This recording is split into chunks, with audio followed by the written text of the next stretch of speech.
Two trucks having sex. Two trucks having sex. My muscles involuntarily flex. Two trucks having sex. Two trucks having sex. My muscles involuntarily flex.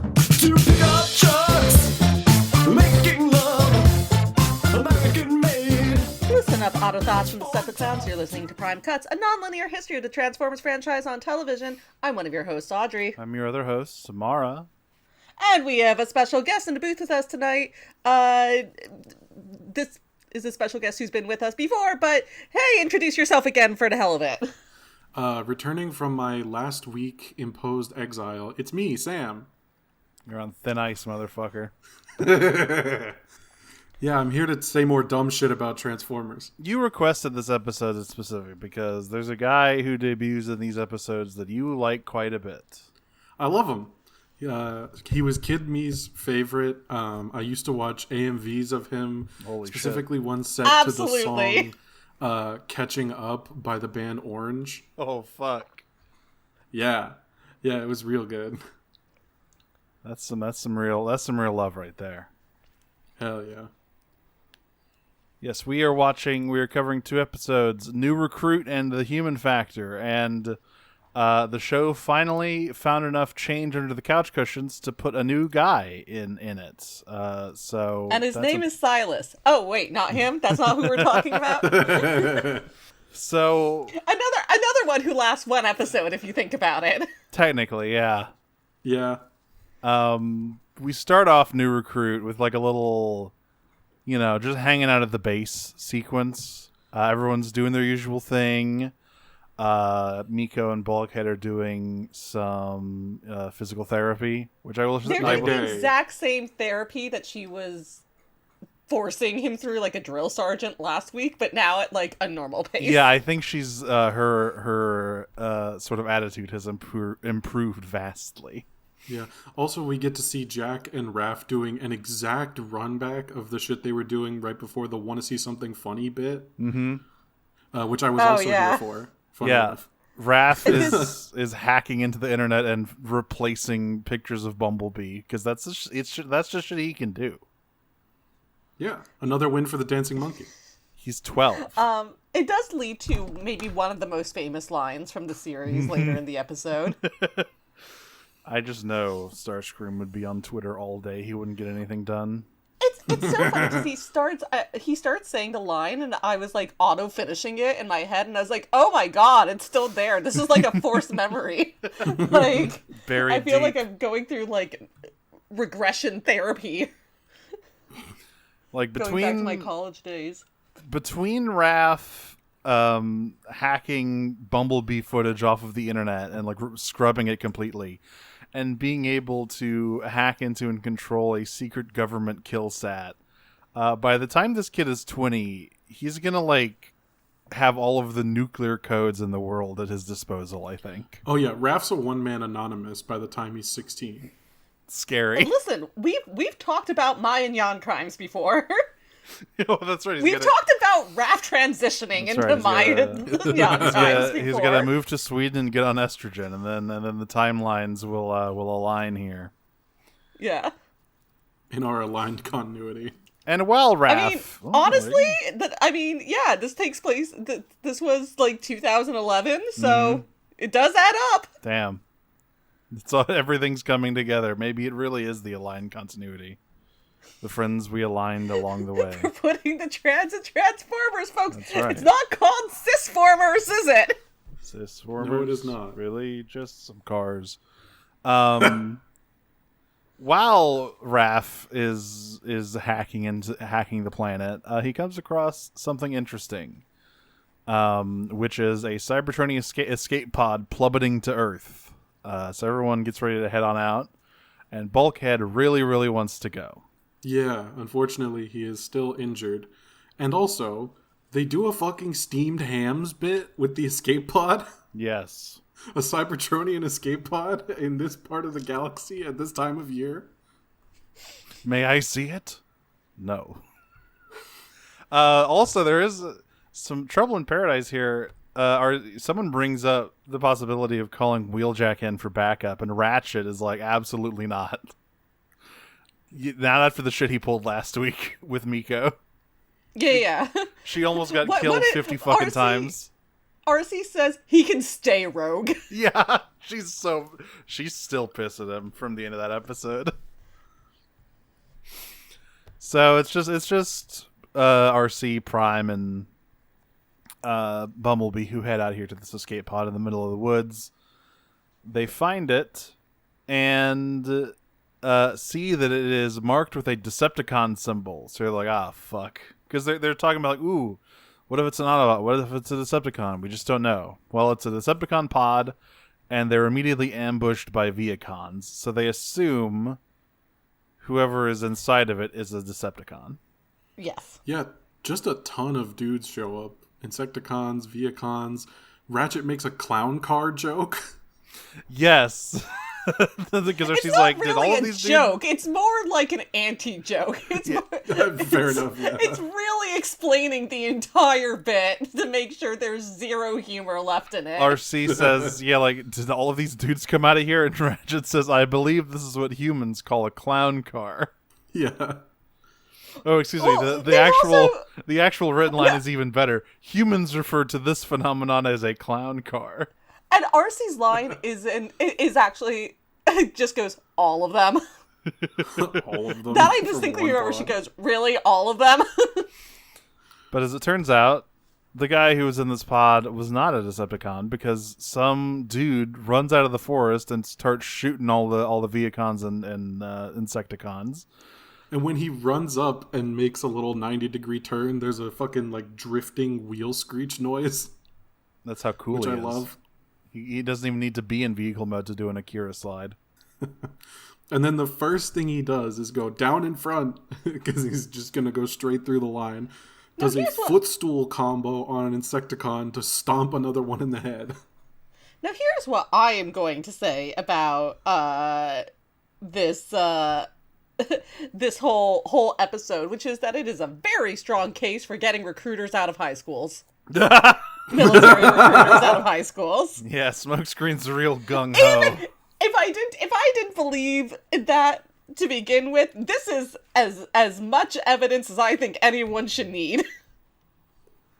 Smokescreen really wants to kill. He needs to kill.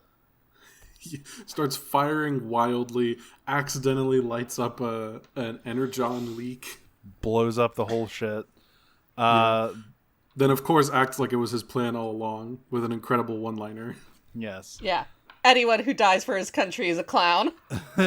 That's why it's a clown car. Yeah. I'm just as a very short aside, and Mara, you can cut this if you want, but I do think it's funny and I want to say it. I host a pride picnic with a friend every year, and this year's theme is clowning around, and I texted them and I was like, what if I came in full camo? Because anyone who dies for their country is a clown. Oh my god. Oh my god. Pretty good bit. I'm not gonna do it, but I do think it'd be funny. It's an incredibly you bit. Now, of course, when everyone sees Smokescreen and sees that he's an Autobot, they're all immediately suspicious because they remember the last time a new Autobot showed up out of nowhere, and he turned out to be a shape-shifting Decepticon spy.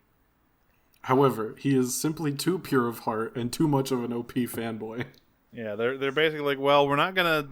Yeah, he's really excited that he landed with Optimus Prime. He basically shits himself as soon as he sees him.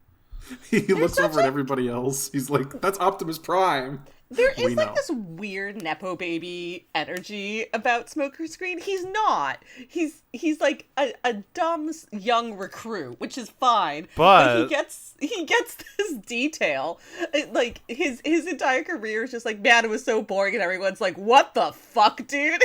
Yeah, because as he explains, he is the personal bodyguard, or used to be the personal bodyguard of Alpha Trion, the head of the Icon Archives. And he was like, yeah, they just put me there. It was really boring because nothing ever happened. And Optimus is like, you guarded Alpha Trion?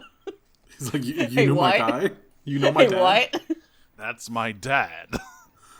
Yeah. Also, he was talking about how he went through the Elite Guard Academy, right? Because Optimus sees the little wings on his Autobot symbol. And all I could think was, class of Elite Guard 2020, we never got a graduation. That's right. Right, this is what I'm saying. Recruiters in high school. Which, speaking of the Elite Guard, which is an invention of Transformers Animated, this episode is written by Marty Eisenberg, one of the lead creative voices behind Transformers Animated. There you go. Hell yeah.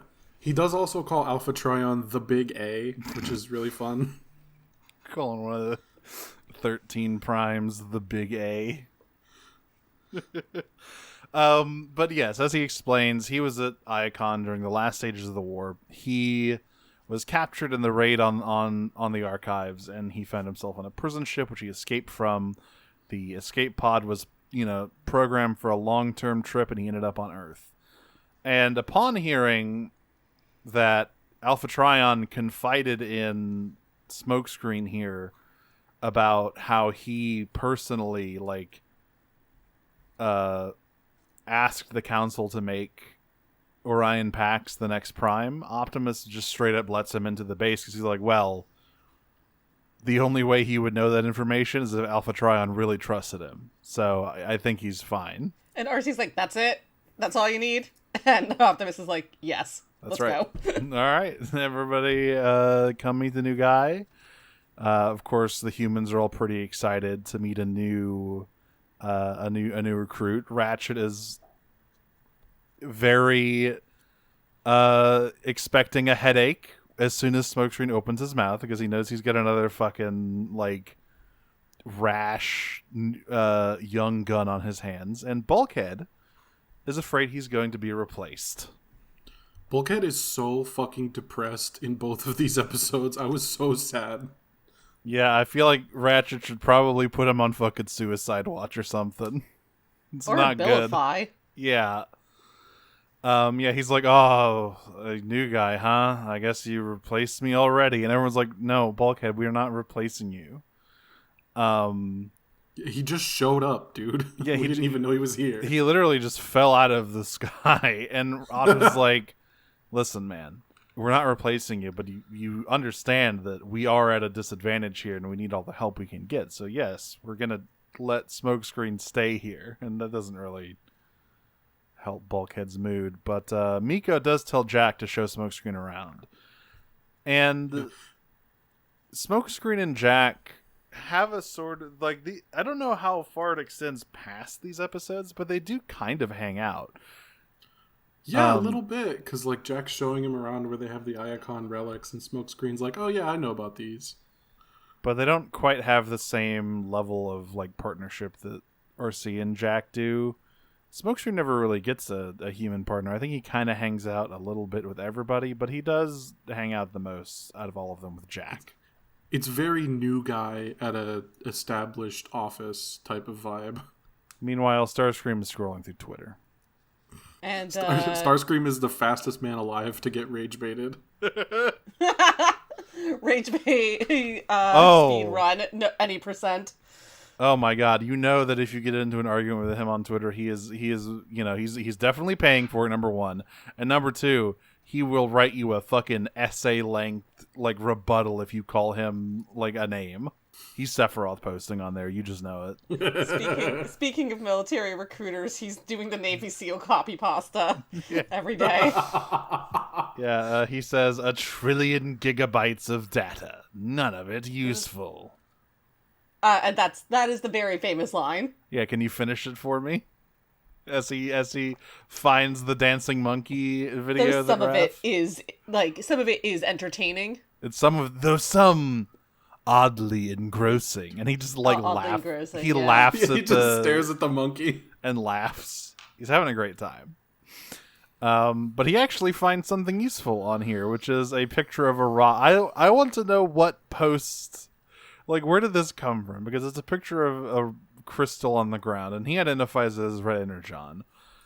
Somebody rock hounding at the wrong mine. So, did some fucking miner text his wife, lol, check out this weird rock I found today? Absolutely. So, some miner being like, I'm going to retire, I just found 2 pounds of rubies. That's right. Yeah. And as it turns out, Red Energon is basically... It's speed. It's speed. Literally. It's literally just speed. It's another drug that you put directly into your bloodstream, and this one is speed. Yes. Well, and fucking... what he says when he sees it is, with that Red Energon, I'll be stronger. Faster. And I immediately said to myself, stronger, faster, you say. Oh. Yeah. Like the last episode I was on for Prime. Right, yeah, no, my note is just like, hell yeah, dude, let's do speed. This has never gone badly before. Never. He's gonna inject that. He's gonna start moving fast, and he's gonna make a weird pass at RC for whatever reason. I don't know why that's just the commonality of all of these different Energon variants. Composed of heterosexuality. Oh no!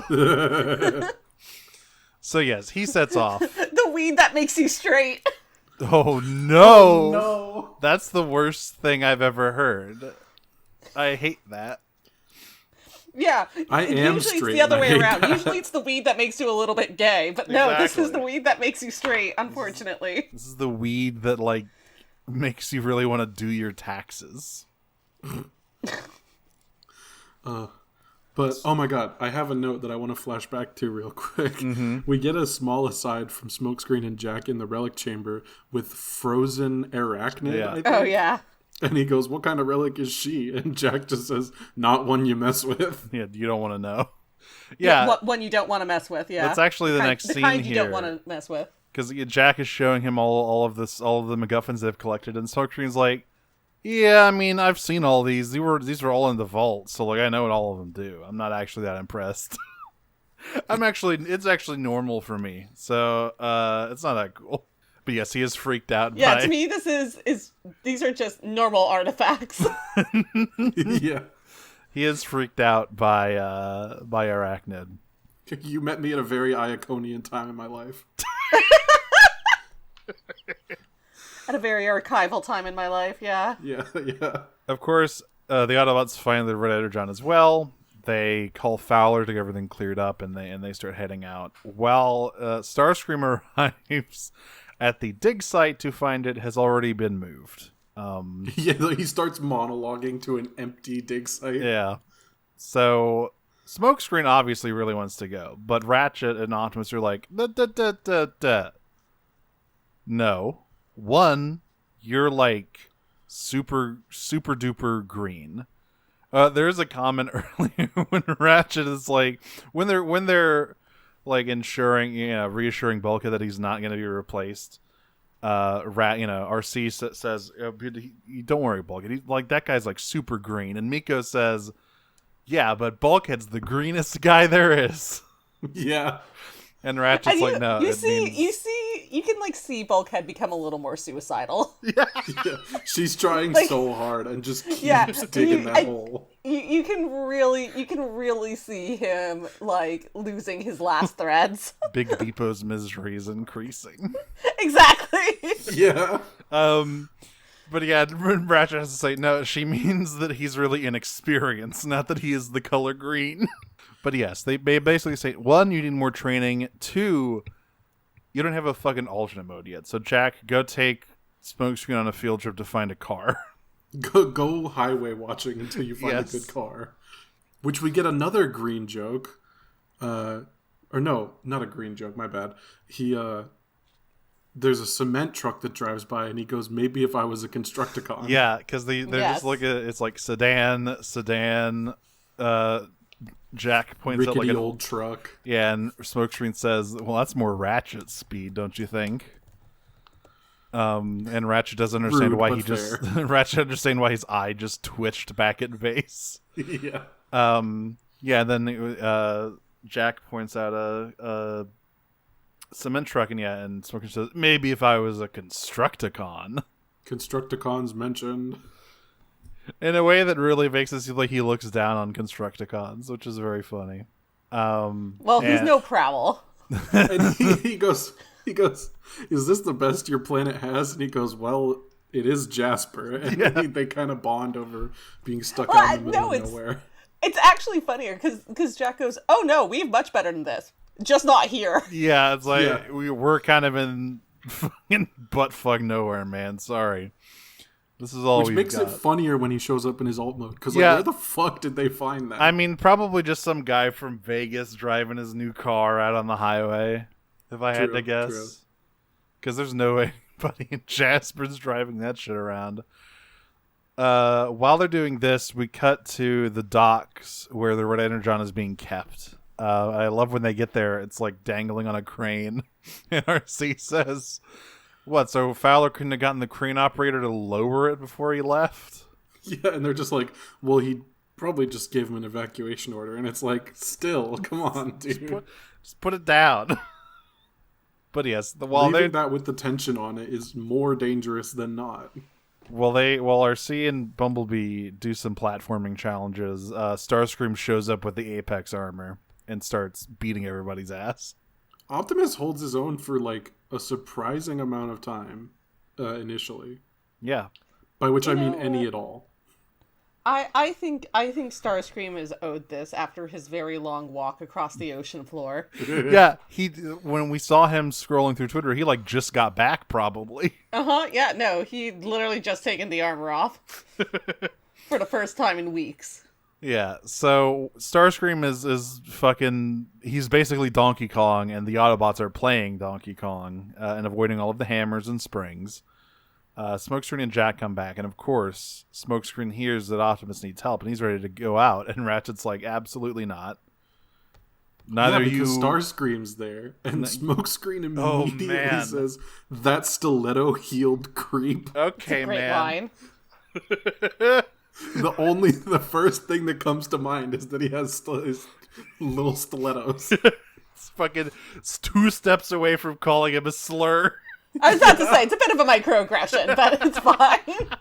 Look, he's a high school jock. It's true. Fine. He hasn't learned It's yet. a high school jock, and the weird effeminate gay man has killed a friend. Look, all I'm saying is Raph is going to learn a lot of interesting new words from Smokescreen.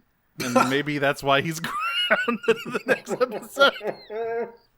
Hey, he was grounded before Smokescreen got here. Oh, that's true. I thought you said maybe that's why he's going to transition. Or that, I don't know, maybe. So yes, Smokescreen. I love, by the way, this scene here, because like Smokescreen leaves, he goes to the vaults to grab something, and Ratchet catches him grabbing the phase shifter, and he's like, "What are you doing?" And Smokescreen looks at him, and it really makes you think, "Ooh, is he actually gonna betray them? Is he actually a spy? Has this all been a ruse?" No, not at all. Not really. Because we go back to the dock fight. Yeah. Where Starscream has literally King Konged his way up the crane to where RC and Bumblebee are. He's got them on the ropes, and then suddenly Optimus Prime Superman punch from the top rope. Yep. Yeah, he straight up goes Roman Reigns mode on Starscream here. Knocks him all the way down, which is when Smokescreen arrives in his shiny new alternate mode, in his sports car alternate mode. He looks fucking sick with his racing number on it, and he shows down with Starscream, who's like, "Oh, the fucking another Autobot to squash into dust. Well, look at me, I got the Apex armor." He says, "Starscream, I thought you'd be taller," which is incredible to the Apex which makes armor him guy. mad. It makes Starscream so mad. Starscream, Again, you gotta stop rage bait speedrunner. You gotta stop getting rage baited so easily, my dude. He will never, and that's his tragic. Some characters are Cassandras, and some of them are Starscreams. Everyone has a tragic downfall. I mean, maybe this is because he spent so long dealing with Soundwave rage baiting him with literally the sound of his own voice. He's like a tightly wound fucking spring. Anything will just make him snap. Yeah. And he's the kind of guy who always thinks he's being undermined, but he actually is always being undermined. Yeah. Everyone's actually out to get him. Right, it's like, it's not paranoia, they're actually out to get you. That's right. Yeah. But speaking of out to get him, Smokescreen does the move, like the cool thing that made him my favorite character when I was a kid, where he hits the phase shifter on his wrist and then Rider kicks Starscream out of his Apex armor. Yes. And yeah, just I love how the armor just falls over in the background as Starscream like looks on in horror. Yeah, because it's not like he turned it off or anything. He phase shifts through the armor, makes contact with Starscream, and then phases out the other side with him. It's a pretty sweet move. And everyone is impressed. Starscream, of course, grabs the chunk of red energon he broke off earlier when he was King Konging it, blows up the rest of it, and flees. Which is, of course... He actually also has a really good little comeback as well. He says, "You're not the only one with a device on his wrist." A fancy wrist-mounted device. Yeah. I was like, Starscream, I don't know if I would call like a missile tube a fancy device. It's actually not that complicated. It's just a rail that you put a missile on. Look, he needs this. He needs something today. So he escapes the win. Better.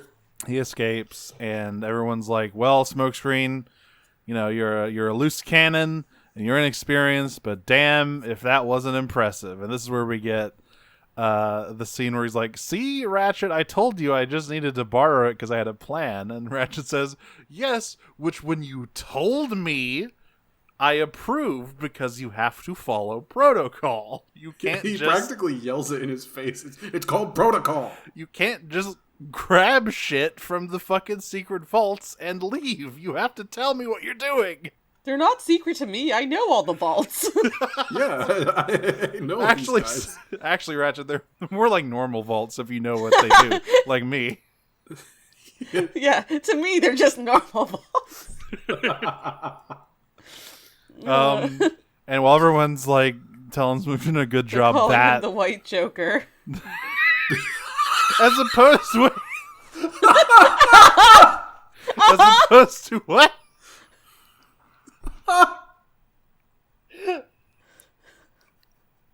God damn it.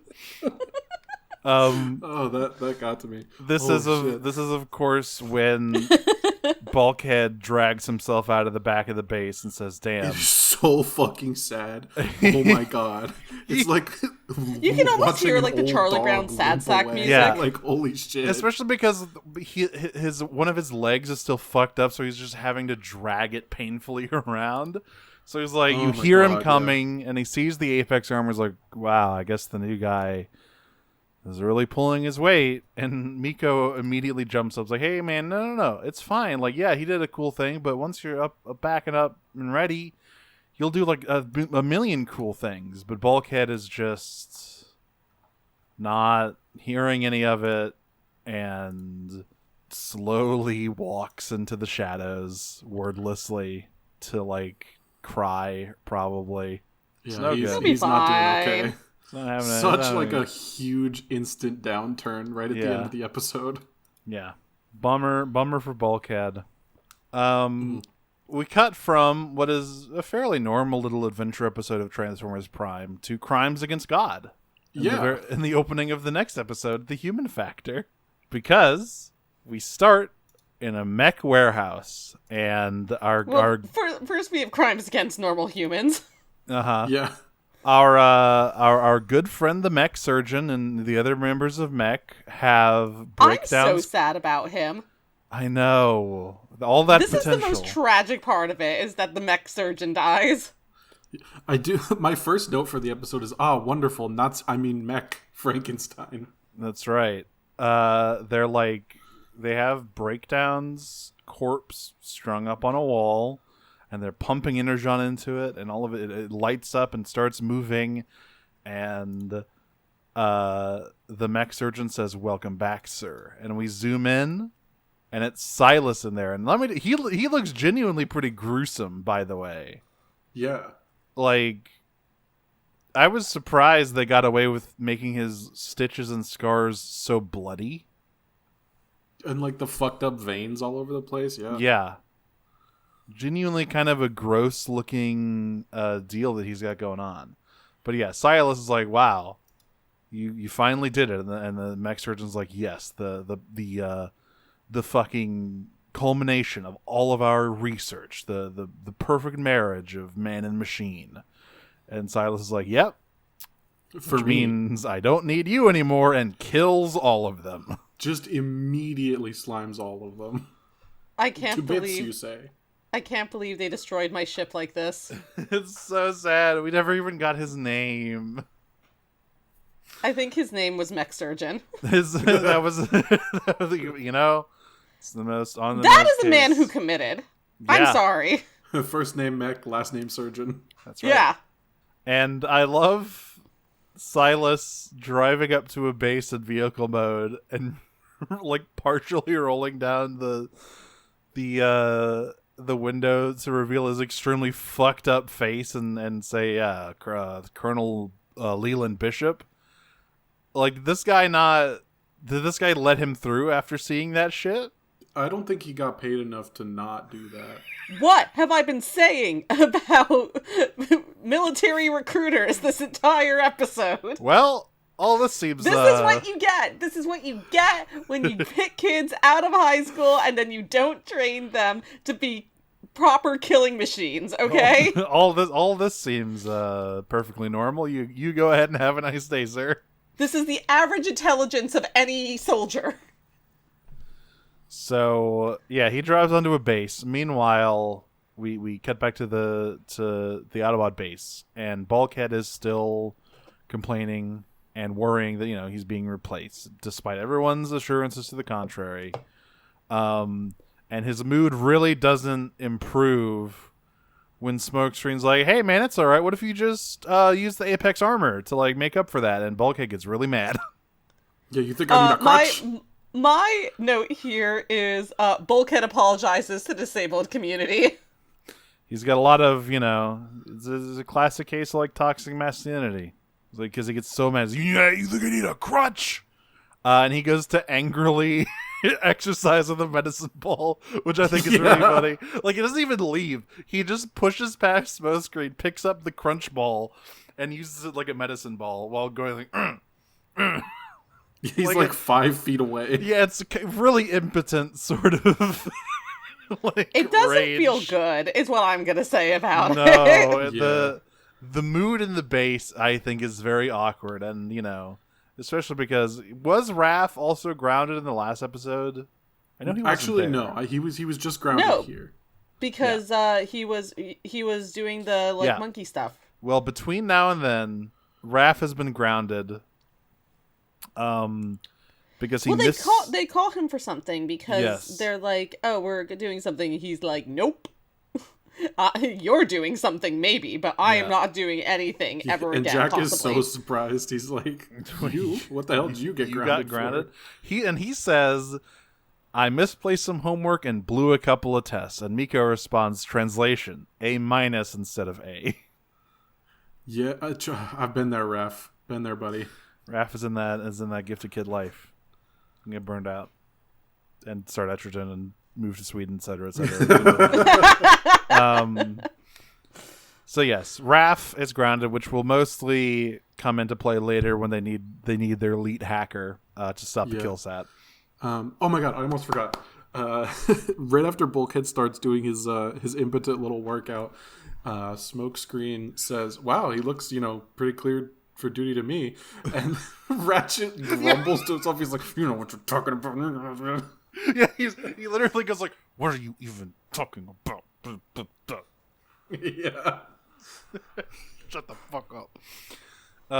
But of course, this is when we cut to the feel nemesis. like Ratchet's like one step away from like a killing spree.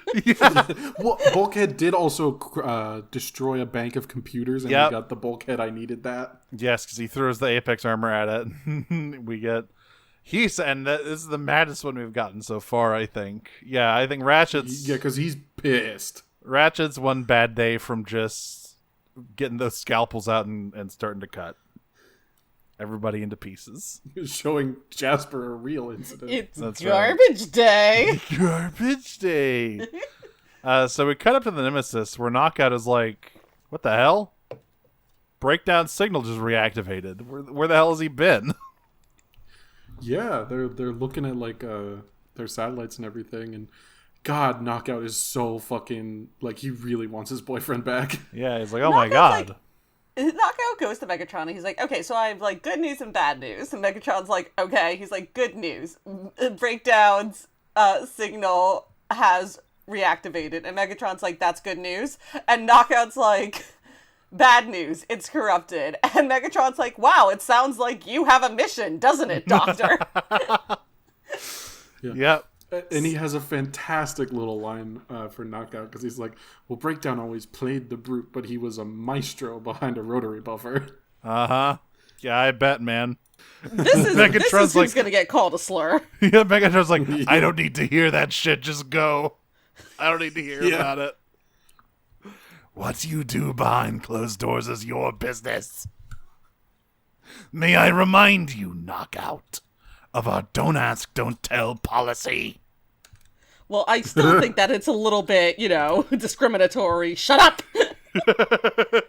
So Knockout heads down there to a military base where Silas is currently grabbing a big satellite that he's like holding like a suitcase. And Knockout's like, wow, Breakdown, I can't believe it. Where have you been, buddy?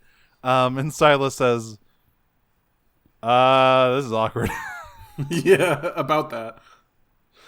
Well, I'm not Breakdown, but I do think you're going to want to bring me to Megatron because I've got something for him. And he holds up. Motherfucker says, take me to your leader. I know he's so fucking smug. That. This guy gets... Here's the thing. This is a very rewarding episode. Yes. Absolutely. But asshole gets what he deserves. Oh, he's so smug. He's so assured that, like, he's finally reached the place where he deserves to be. Because I didn't even say just how fucking... The line he says before killing the rest of Mech is, thank you for your dedication and a lifetime of service. But now I seem more suited to keep the exclusive company of Titans. Everyone is crazy racist in this episode. Like, he's already basically said, like, he sells himself as like, Megatron, you need the human factor, right? That's what Optimus has. These humans keep fucking up your plans. Well, I'm a human now. Or like, I'm here now. But, like, he's clearly not interested in being a human. He's like, I'm just gonna be a transformer now. But everybody else, he doesn't understand, which is the point at the end of the episode, is that everyone else just sees him as some fucking freak walking around in Breakdown skin suits. He's not one of them. He wants to be so badly, but at the same time, he's still so racist against Cybertronians. And, Megatron is so racist against humans. Yeah. It's like, the fact that this is...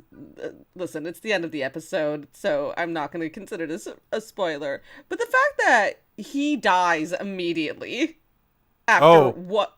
He doesn't. We'll learn about that in season 3, but he doesn't. Right. Yes, I know. But, like, the fact that he is not given any leeway whatsoever, in comparison to, like, some other, like, characters when they mess up, is, like, extremely telling of how very little patience Megatron has for him. Yeah, he straight up says Damocles was the only thing you had to offer. Now that that's off the table, I don't care. Yeah, it's like Knockout can do whatever he wants with you.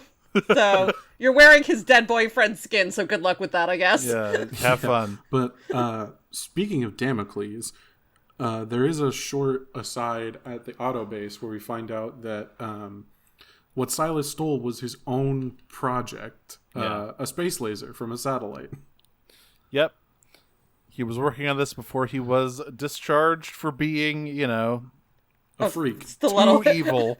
A stiletto-heeled creep. Yeah. And we kind of get this the simultaneous scenes of Silas explaining to Megatron what it is and Fowler explaining to the Autobots what it is. And also, by the way, Silas has renamed himself, sort of. Oh, yeah, he's an acronym now. This shit is stupid as hell. It's so this shit funny, pissed though. me off. What a jackass. It's cybernetic, so now he's Silas, which is cybernetic life form augmented by symbiosis. Fuck off! Just Lamau, dude, come on. How far up your own ass? It's not even your own ass. How far up your host body's ass? Yeah, it is not your ass, categorically. And Knockout is so fucking literally mad. Stolen valor. Knockout is ready to kill him right here and now, but Megatron's he like, has well, the hang circular saw out immediately. He's like, please, please, please, let me take this guy the fuck apart. Yeah. But Megatron is swayed by the prospect. Lord Megatron, I ask so little, please. Megatron is swayed by the prospect of having a delete anything I want button at his disposal, so he lets Silas continue on. I also wonder if any of this is left over from, like, probably not, but, like, left over from the last episode when it was like, who did this? A human girl. Maybe. Honestly, like, he probably is thinking about that, and he is thinking about Jack. Here's the thing. I wouldn't usually think anything of it, but he looks so intrigued when he heard that I'm kind of like, maybe he wants it. Like, maybe he wants a human girl. Maybe he's like, okay, if that's what works, I'll do it. Now I have some medication you're going to need to take, Silas. So, yes. They send Soundwave what do you down. think Force Femming looks like in Cybertronian society? I know the answer to that. We can go to Ask G-Axis, unfortunately. We do know what that's true. Like. I did forget about that, didn't I? For a brief moment, I was so caught up in the euphoria of the concept of force-femming Transformers that I lived in a world where Simon Furman's writing didn't exist. So they send Soundwave down to hack into the like military computer systems so that they can fire Damocles from the Nemesis. Remotely. They need the code. Yeah, which I like that he uses Fowler's voice to like get all of the personnel off the base. Well, the way I took it was actually the Autobots didn't know he was there, so they just had him call and send an evacuation order like they did last episode, but Soundwave snuck in right as it was happening. Yeah, probably. Because I don't know why Soundwave... Because the evacuations are really convenient, but also, unfortunately, so for the Decepticons. I remember, because I was like, it's weird that he did that, because last time he infiltrated a military base, he just murdered everyone who was there. Yeah, I was about to say, that's not really Soundwave's MO. So he's hacking the system. The Autobots arrive after he starts, and they have to try and get past the wall of Viacons to get in there. And of course, Megatron's like pissed. He's like, "Oh my god, the Autobots are here. This is stupid." But Silas is like, "Don't worry, Megatron." And he looks at him, and Silas goes, "Lord Megatron." Lord Megatron. Oh no, he says Megatron, relax. Yeah, insane fucking thing to say to Megatron. Some real Megs, Meggy, buddy. Can I call you Mega Man? No, definitely not. Yeah, so he immediately corrects himself to say, Lord Megatron, please. This is fine. You see, we need the codes to operate the laser from here, but Soundwave can fire it where he is right now. So they deploy the Damocles. They get in position. Smokescreen has tackled a Viacon and is punching him in the face when he looks up and sees the skies burning. So he hops off that guy. Cool shit. He does some cool integrated, alt mode combat. And you could tell I was writing my notes while watching because I was like, "Yay, more cool smokescreen action." Oh no. Yeah, he hops off that Viacon who gets fried to a crisp by absolutely smoked by the Damocles satellite. And so as always, it's a good thing that Viacons aren't people. That's right. To bits, you say. So the Autobots are like, well, that's really, really bad. We need to hack into that. Ratchet, can you do it? And Ratchet's like, no. The fuck you mean? Of course not. Not without my backup. And Bulkhead hears backup, and he like perks his head up, and Raph's like, no. I wasn't talking like about that. It's like a big happy dog. Yeah, it's like, no, Bulkhead. I'm talking about Raph, not you. So yes, they have to. Fowler, Miko, and Jack ground bridge directly into Raph's bedroom. Yeah, and Fowler's like, which he's son, thrilled about. Son, you gotta save the planet. Yeah, your planet needs you. And he hands him the fucking We're big going classified younger. case file. You've heard about military recruiters in high schools. Now it's CIA agents in middle school. Yeah. Government recruiter in your bedroom. And Fowler's like, all right, now where's your bathroom? And Raph's like, you can't go. And Fowler's like, it's fine. I trained in covert ops. And Raph says, I don't care if you were trained by a ninja. My mom has eyes in the back of your head. It's a good line. Yes. So... Also for Hispanic mom, completely believable. But Bulkhead still really wants to do something. And so Rat's just like, okay, fine. I will send you out on guard duty for Raph's house. And Bulkhead's like, come on, man.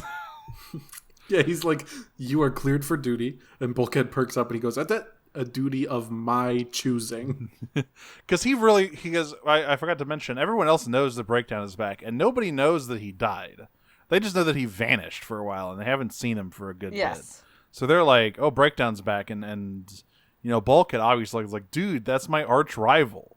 I gotta go mix it up with him. And Ratchet's like, no, you're gonna be on guard duty. And it's a good fucking thing he was. Yeah. So it's basically like a race between Soundwave and Raph to see who can hack the satellite faster. Because Raph's You might be surprised by who wins. I'm telling you, he's gonna hold the world hostage in 4 years. Like, he must just there's a fine world where he's like a responsible and like cool hacktivist, but if that lad goes down the wrong path, I fear for the fate of this planet. So what you're saying is one bad day. That's right. Which way, Western man, or should I say Western woman? So, like, meanwhile, the Autobots are constantly dodging fucking laser fire. Soundwave's just drawing a dick in the dirt with the Damocles laser. Okay. Speaking of this, the one problem I have with this episode is if they were not constantly all in one straight line moving directly towards the headquarters, they could dodge this shit no fucking problem. Okay, but they don't teach that in the pro right. strats, okay? So that's not in the elite guard training. It's like that scene in Prometheus where they're just running. Yeah, the Prometheus school of running away. Yeah, running from the big donut-shaped ship that is like directly behind them, and they're not just going to the side. But yes, they're stalling. Now, of course, Megatron immediately sees, hey, there's some fucking human hacker trying to hack our shit and deorbit the satellite. We got to stop that. Megatron voiced very confused. They're fucking our pussies? Yeah, and of course Silas knows that it's Jasper, Nevada, and he's like, it's got to be the Autobots' human allies. Send me. No, he doesn't want to be sent. He's like, it's got to be Autobots' human allies, and Megatron says, oh, interesting. Then you should go. And Silas goes, well, surely you could send one of your other subordinates. Megatron just looks at him. He uses his support. Surely you could send a subordinate. Megatron goes, newsflash, asshole, you are my subordinate. That's right. Yeah. Oh, you're not coming into this situation as a partner. Did you think that you were going to? You asked for a seat at the table, not at the head. That's right. Yeah. So you better go. Now, if you really want to sit at the table, you need to display a complete willingness to murder a child and or children. So get to it. And to be fair, Silas does go bet. Yeah, I mean, he was like, "Oh, that's all I needed." Megs, baby, I've been doing this for a while. Yeah, and he is completely murdering children's ready to, like my third favorite activity. He rolls up. He's got his laser cannon charged. Yeah, he's gonna just basically drive by Raph's house.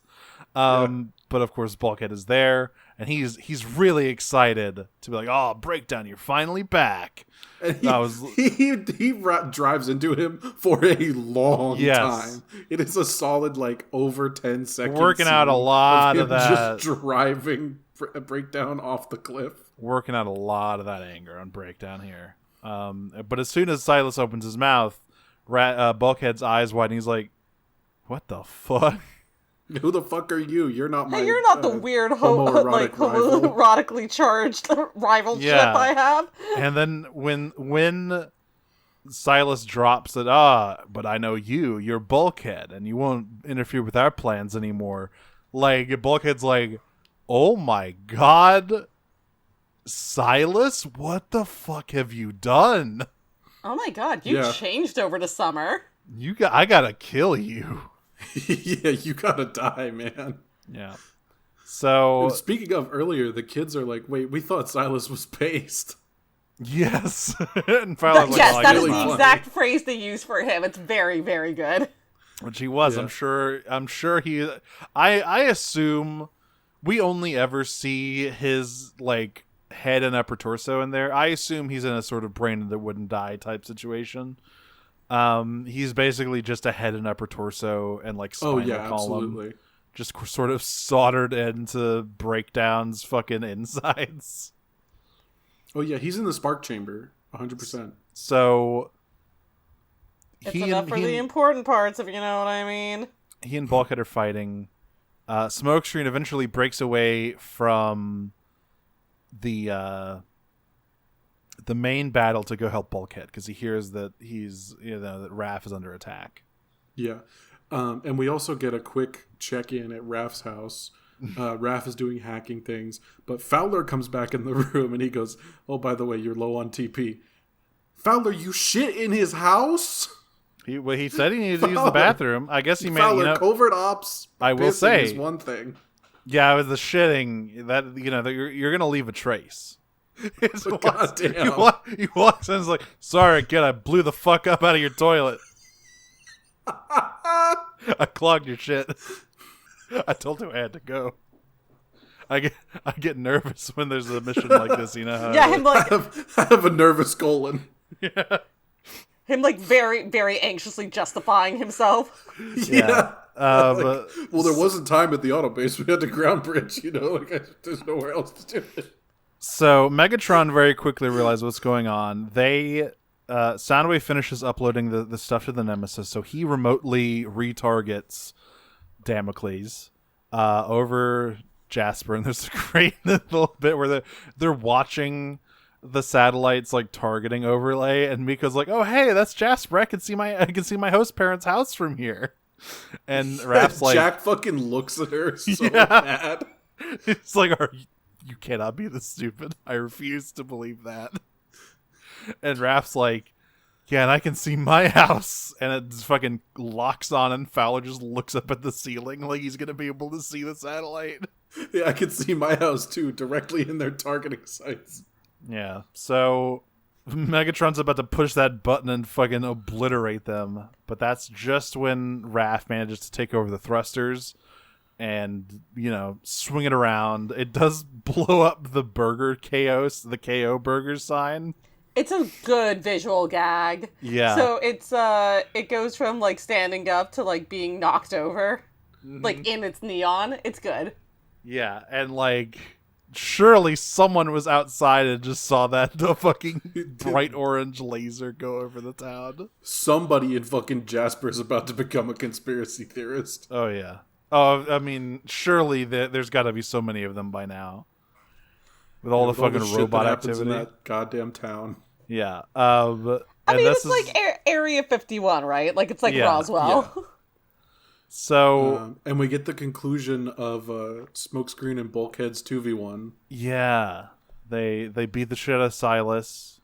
And we get another Smokescreen rider kick. Hell yeah. It's a signature move. And, Bulkhead and Smokescreen fist bump, and Smokescreen says, for the record, I studied every one of the Wreckers' battles. And Bulkhead says, then there's hope for you yet, newbie. And they fist bump. Yeah, and it's like, oh no, Smokescreen, he's learning all the war crimes. And he's like, he had to go into the archives and look under the like redacted files for that one. Whose Like, world? don't worry, Bulkhead, I know all your war crime tech. Oh, and Pactor, this guy seems cool. Let me look at what he got up to. What's Squadron X? Hang on. Yeah. Just fucking. But yeah, so there's also a good bit earlier that I liked where Smokescreen helps Bulkhead up, and he's like, an assist, like the new guy's supposed to do.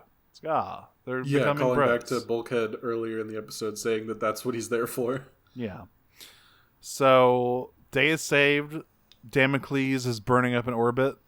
Raph's mom opens the door, and they all pretend to be in a study group, and I really want to know what the hell Fowler said he was doing there, because that's very strange. The fucking awkward ass smile he does at the... Yes. No child left behind has left behind a lot of children. I was part of the tutoring program at Raph's school. I mean, seriously, he literally could have just said, like, hey, ma'am, we're taking your son for a government program.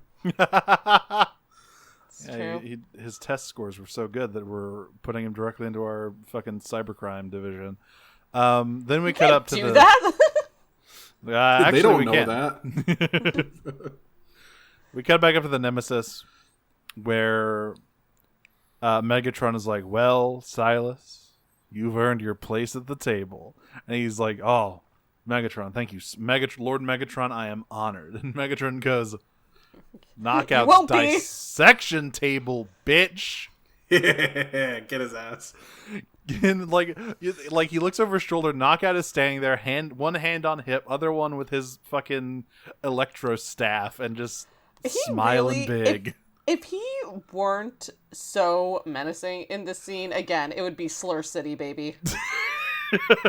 And yeah, Megatron says, "Well, to be frank, Silas, you were right. The human factor did make a difference in Prime's favor.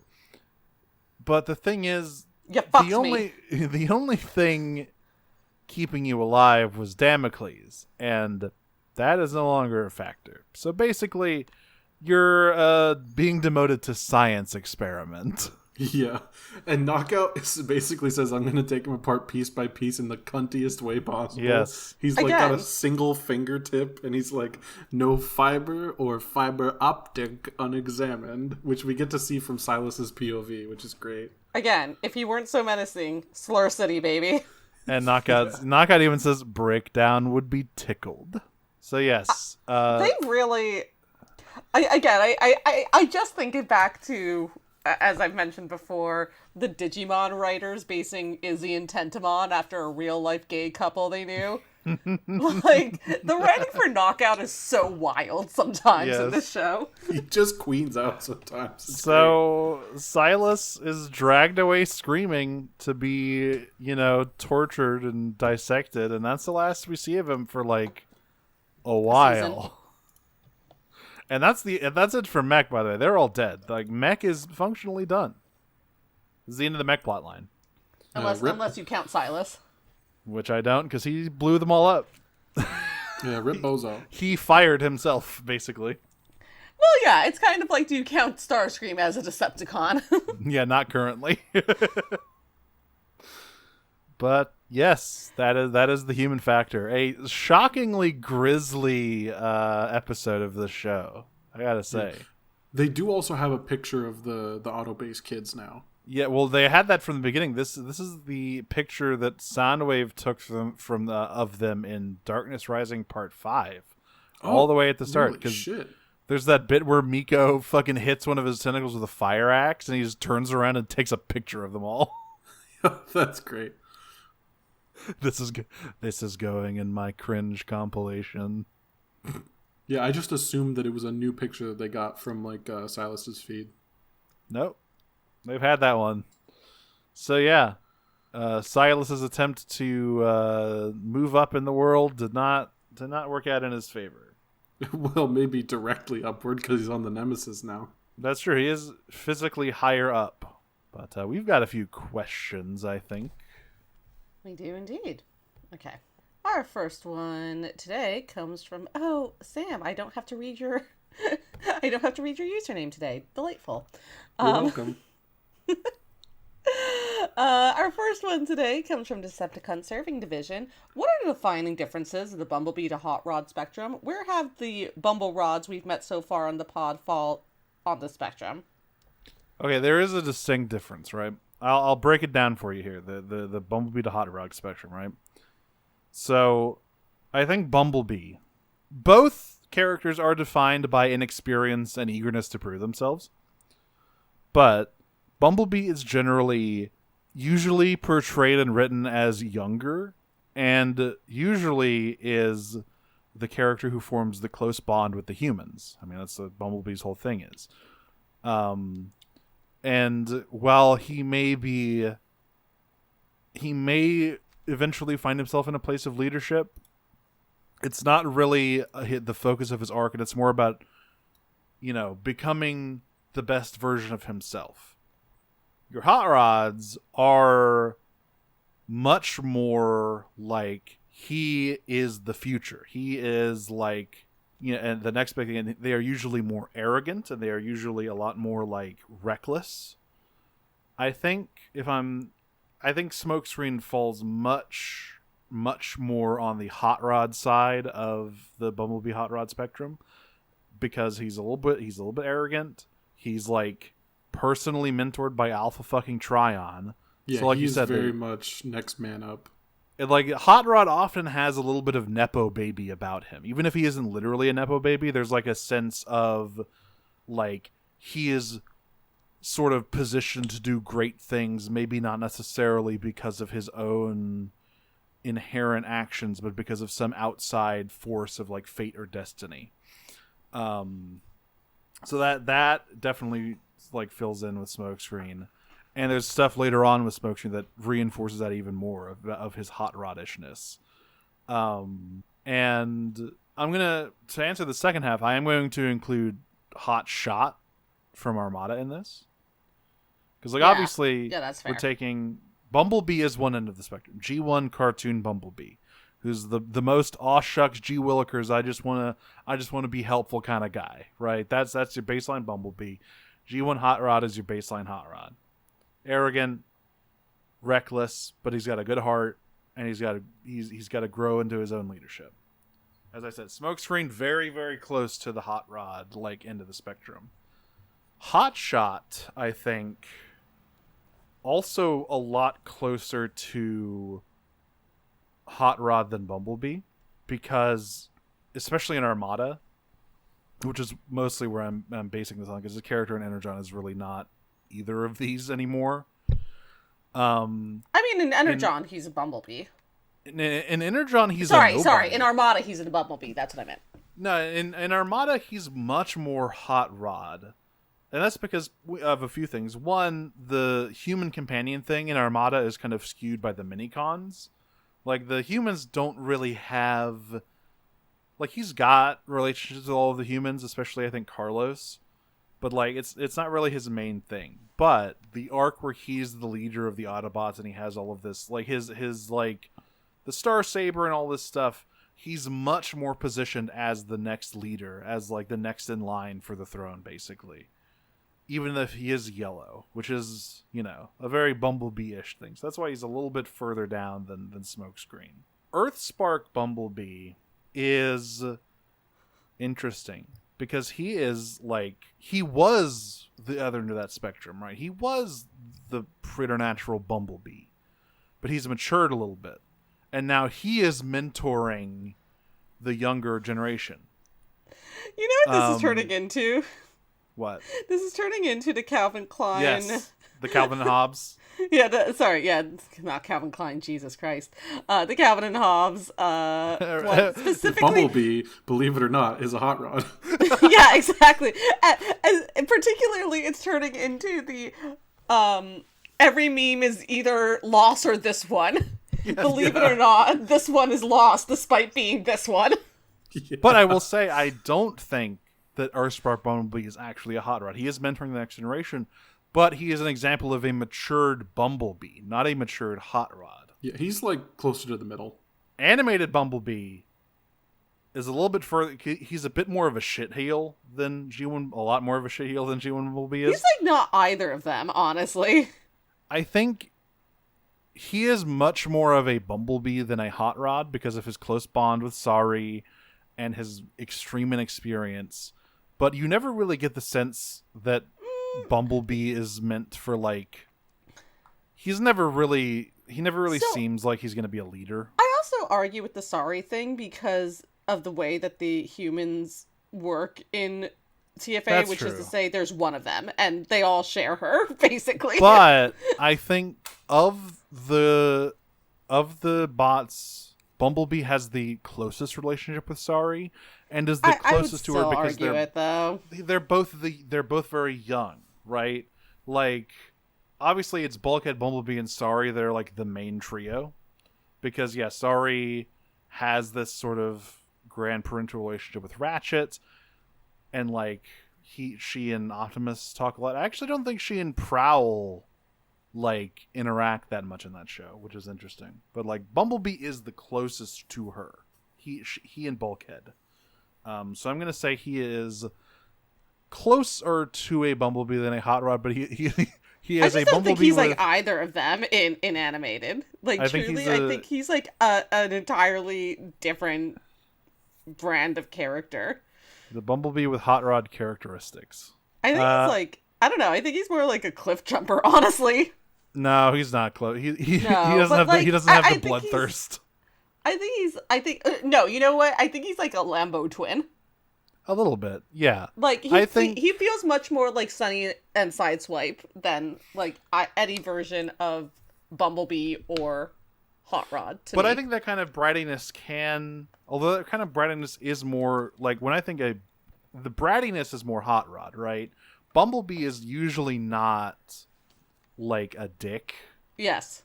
He's a nice boy. So that's somebody tell that to Michael Bay. Yeah, well. Right, and that's what I'm saying. That's why I'm saying that I don't think it really there's elements of both of them, but I don't think he's a real version of either of them in Cyberverse Bumblebee is obviously full Bumblebee. Yes. And I'm gonna roll Cheetor into this because he is the like yellow Kid Appeal character of Beast Wars, even though he's not named Bumblebee or Hot Rod. He feels more like a Hot Rod in personality, but not in like role. Yeah, I do think that Cheetor. There's a lot made of Cheetor's like potential, especially later on in Beast Wars and in Beast Machines. From what I know about his, I don't know role, anything about Beast Machines, so I can't speak to that. But so I do think that because of the complete lack of like, for the most part, traditional human characters in Beast Wars, that aspect of Bumblebee is just not represented at all. So I think he is a lot closer to Hot Rod, but the like way he acts and really is eager to prove himself is much, much more Bumblebee. So there's your convoluted answer. Everything can only be is either a Hot Rod or a Bumblebee. And animated Bumblebee, you might be surprised, is a Hot Rod. That's not true. Okay. But I think that he is closer to a Bumblebee than a Hot Rod. But Audrey, this is a scientific classification discussion. We may have different theorems about where all of these pieces go. Running in with a plucked chicken. Behold, a Hot Rod. There you go. That's right. Okay. Guy Stats, who's the worst new guy transformer from any series, and how badly did they mess up while they were in their new guy phase? It's got to be someone from Energon, right? I think I've got this one. Yeah, I was immediately going to say Energon, Ironhide, and just all of Energon. Of the ones we have covered, it's definitely Ironhide.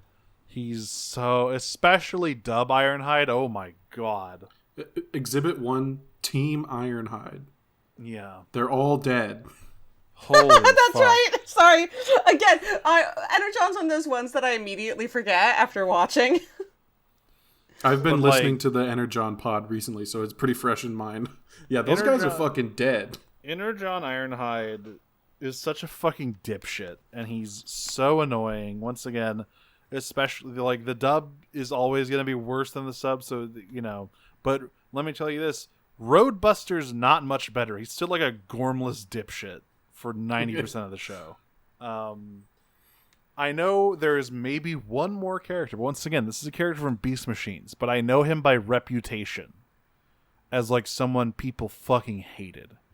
And it is a character named Night Scream from Beast Machines. Oh yeah, I've heard of this guy. Yeah. So like I think that might be the actual answer, but we don't know him yet.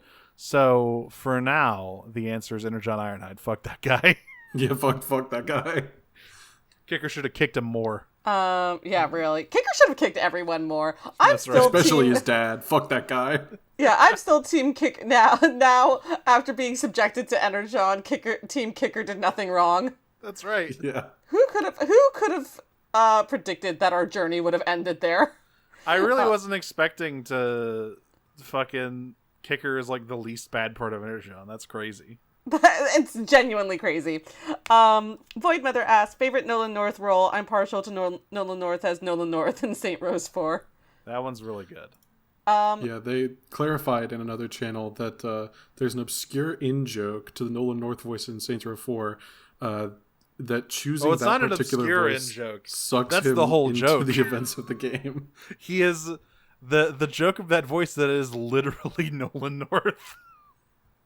And that one's good. It's a good joke. My thing about Nolan North, he's so ubiquitous, but I think, part of this is typecasting, because I know he can sound different, because I played The Last of Us, and he's in that game, and I did not know who he was in that game until I saw the credits. So I know he can sound different, but so many of his roles sound exactly the same. Yeah. So I'm going to go with a series that somehow I still have so much affection for. I'm going to say Nathan Drake. I think that's I was also going to say Nathan Drake. That's Hell yeah. the defining Nolan North role, I think. I was like, listen, you know what? Until like the new Tomb Raiders came out, with like Shadow and Rise as well, Uncharted was the best Tomb Raider games you could get. Yeah. Mm-hmm. People called it Dude Raider back in the day. Like, that's how close those series kind of ran thematically and the fan base. But yeah, I think there's a reason that role sort of exploded his popularity, made him one of the guys who shows up in everything. Like, regardless of what you think of those games, I think he does a great job as Nathan Drake. Yeah, Absolutely, he does. I think he's also. I'd like to shout out his Deadpool voice from UMVC3. Oh, that's him? I didn't know that. That is him. He has some really good move callouts in that game. Yes. I'm partial to Chimichangas! Do you have a different answer than Nathan Drake, Sam?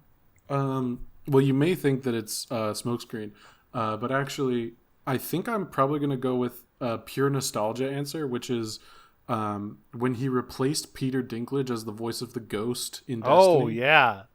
Because Peter Dinklage is such a bad voice actor. That was an upgrade. Yeah, Peter Dinklage, he had some like iconic moments, but mostly it was because they were bad. Yeah. The original "We've Awoken the Hive," like just That was a really good Peter Dinklage impression, though. Yeah, thank you. It was Ghost was just known for being like such a flat dog shit part of Destiny until Nolan North took over, and it was just like, oh, he's normal now. It also came with a fun nickname because, of course, everybody called it Dinklebot, and now it's Nolandroid. That one never really took off, but I liked it. No, it's not as fun to say as Dinklebot. It's not, but yeah, that's my answer. Cool. Scrapple Roan asks, per previous email, hey, what's your favorite thinking reanimated corpse media whose surname isn't Frankenstein? Didn't we do this? I believe this was a question she asked in Autobot X, yes. Oh. Because, of course, ain't the first time a human's been shoved into a robot body in this fucking franchise. I think I'm going to have a different answer, though. And this is... Skip ahead 30 seconds if you don't want spoilers for the Locked Tomb trilogy, I guess. Yeah.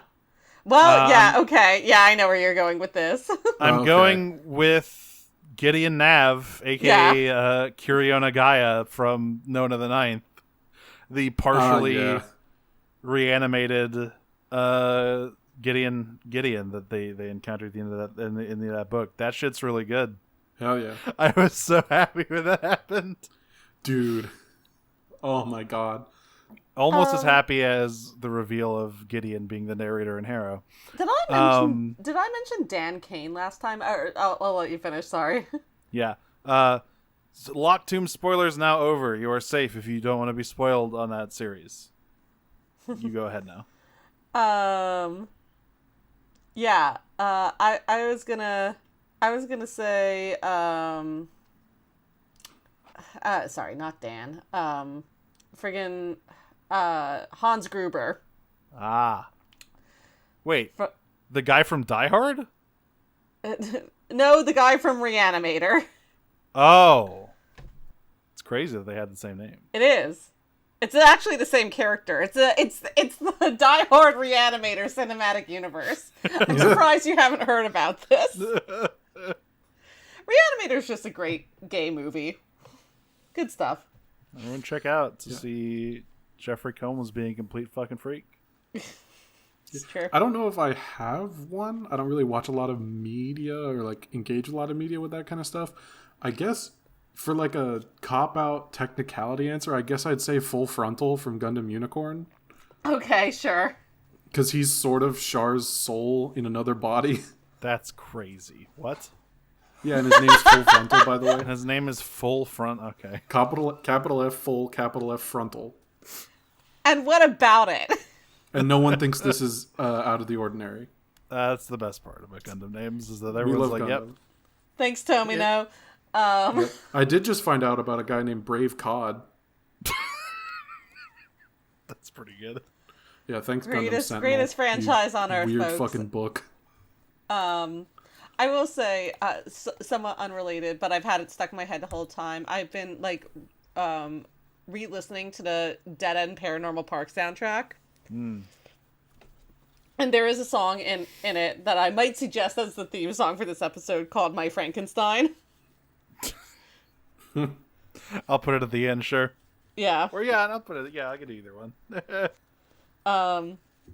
If you haven't watched Dead End Paranormal Park, you should also watch Dead End Paranormal Park. It's a really good adult animated show based on a comic about by a gay trans dude and his autistic Indian friend who work at a haunted amusement park. There's a non-binary demon in it named Courtney. Good for them. There's an episode. The song comes from the one musical episode of it. And the musical episode was all the songs were written by Patrick Stump. Oh my god. What the hell? Insane melting pot. Yeah, no, watch Dead End Paranormal Park. It's a good show. It's got 2 seasons on Netflix before they canceled, which is actually pretty remarkable given that it's a show about a gay trans man created by a gay trans man. I didn't even know they got 2. I thought they got canceled after 1. No, they got a second one. Watch Reanimator and watch Dead End Paranormal Park. There's your homework, I guess. Yeah. Hot Rod Legs. You mean Big Billy Bass Simulator? With a gif of him. And there's a yep, gif it's here, a whopper, yes. all right. That is a really big fish when you think about it. Yeah, I mean that's yeah. that could feed an entire family of 4. Yeah, for that's sure. that's a fucking sturgeon. Which is a shame because really what they should do is raise that and then keep its caviar. That's right. Dead Name Stealing Faye asks, how would this smokescreen do in a series of gambling games against G1 Smokescreen and his heterosexual man friend that he allowed inside him multiple times? I'm gonna be honest. Oh, I don't yes, think Bosch. I don't think this smokescreen's got that dog in him like G1 Smokescreen does when it comes to like scams. He does not. No, he's getting run for all of his fucking money. He's getting fucking fleeced. He's getting his shit rocked. It's Absolutely. incredible that there's a Bosch reference on another episode that I'm on. Listen, you bring a very specific energy to the show, Buzz. I suppose.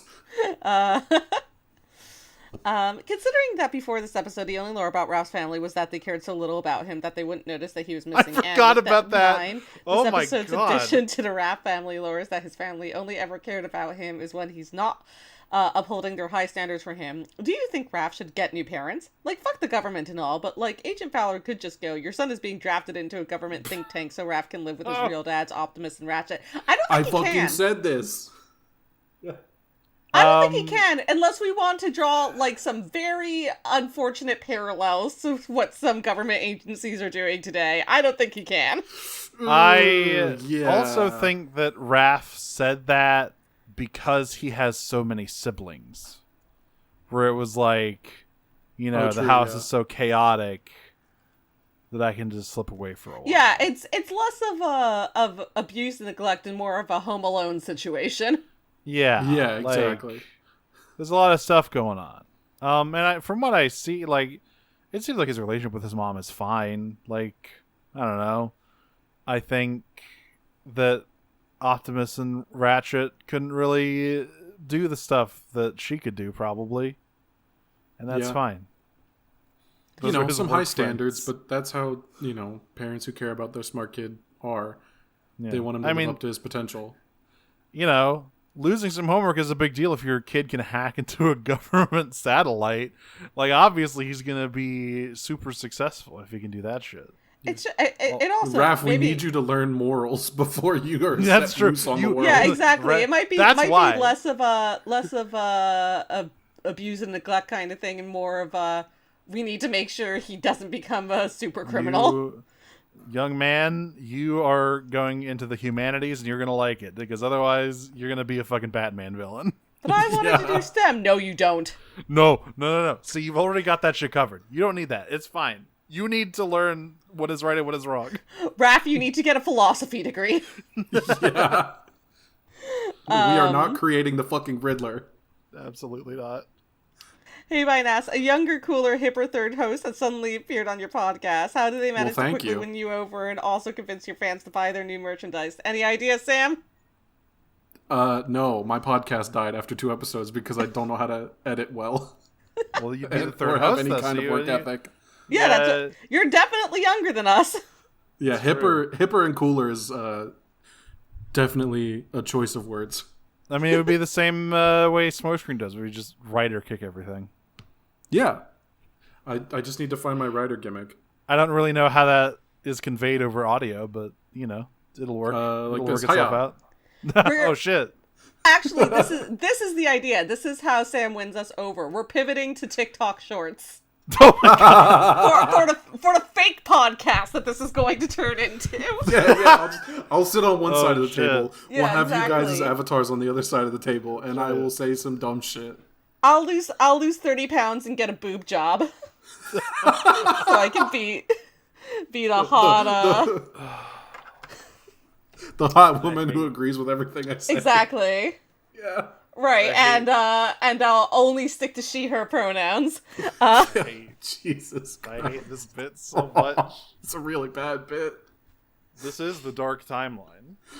Where Raph didn't learn the humanities. Listen, I'm between jobs. I'm ready to sell out. We're on shattered glass prime cuts. Listen, if I can't use my layoff to make content, then what am I even doing here? There you go. It makes a lot of sense. Yeah. How about with Silas's body dysmorphia that he created an entire paramilitary techno cult just to get himself and only himself a robot body? Estrogen could have saved her. I don't think. I think it would have made her worse, frankly. Yeah, I think it would have made her worse. It's one of those situations. Yeah, I mean, it is crazy that he just blew mech up after that. Actually, Silas is definitely going on its pronouns. Yeah. True. I think Silas would have run a polycule like the military. Fucking hell. The worst. It did. In Seattle. He did. That's what mech was. Yeah. That's what mech was. Fuck. I didn't even realize. And it was just a really bad breakup. A permanent breakup. That surgeon knew Silas biblically. At least that surgeon did. Yeah, that's what he said. And I assume if the surgeon did, that's part of the job interviewing process. It was like it was a real Mother Base vibe on Mech, if you know what I'm saying. God damn it. I wish I didn't. Cliff the Dead Jumper Chet asks, how many nickels is that now for the horrific fusion of man and Cybertronian? Too many. 2, I think. It depends on what you count. There's one in animated, isn't there?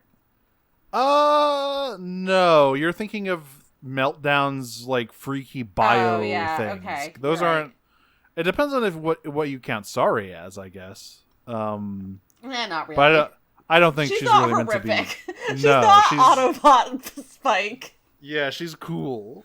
We haven't got to season 3 of animated yet, but she becomes like a fucking like Sentai character. It's awesome. Yeah, it's 2 so far, I think, unless I'm forgetting anything from. No, I think it is just because there's, like I said, there's no of stuff we watched. Yes, it is 3 if you count the comics. Yeah, Hunter and Ion. Yeah. Yeah. Ooh boy.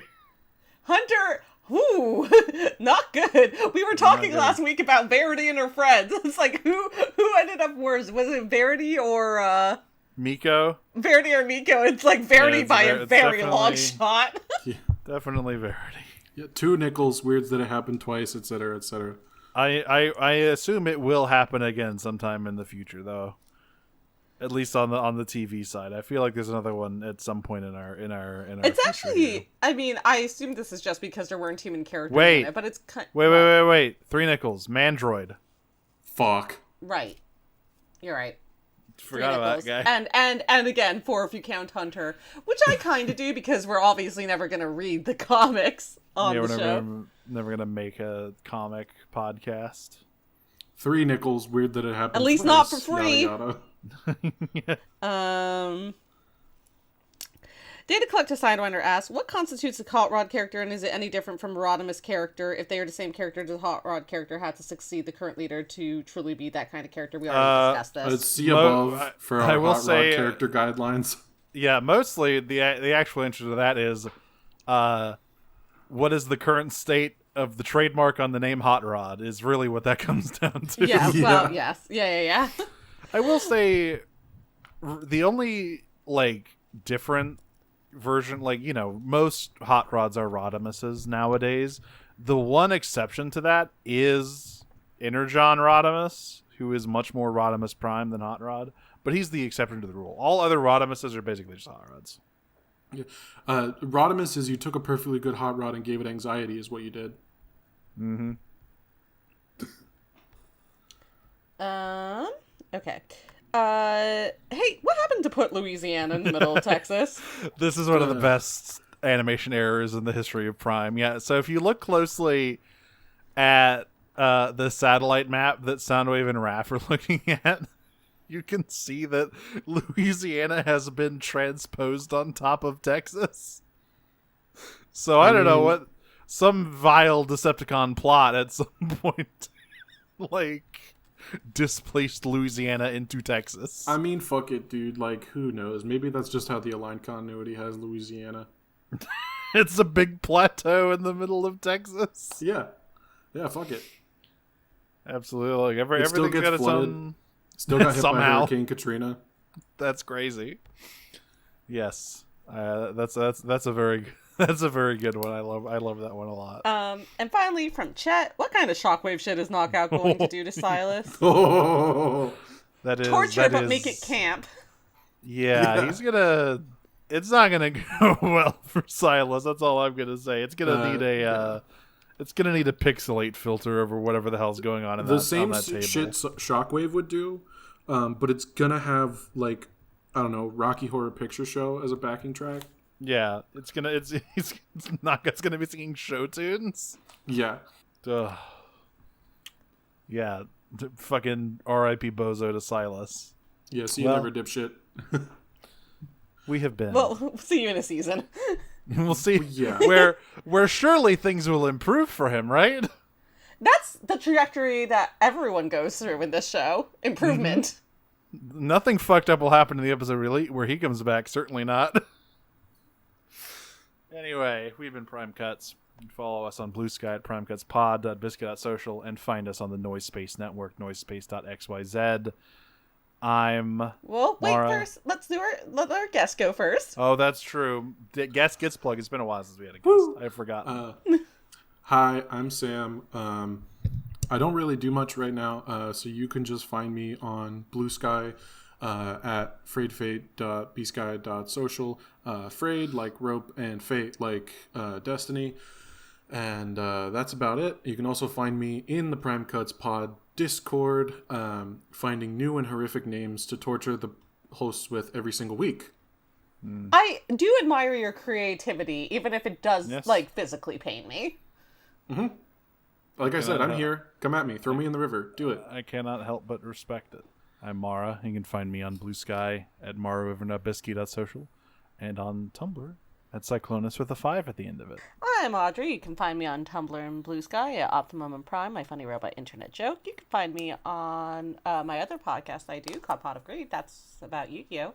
We're about to have our annual tournament. Oh, shit. The Cup of Greed. Yeah. The Cup of Greed to celebrate Yugi's birthday on June 6th. So if you like playing Yu-Gi-Oh! And actually want to participate in the one time a year we play the game, go check that out. You'll find me there playing some bullshit. I'm gonna make a deck because I feel like I have to, but I hope I don't have to use it.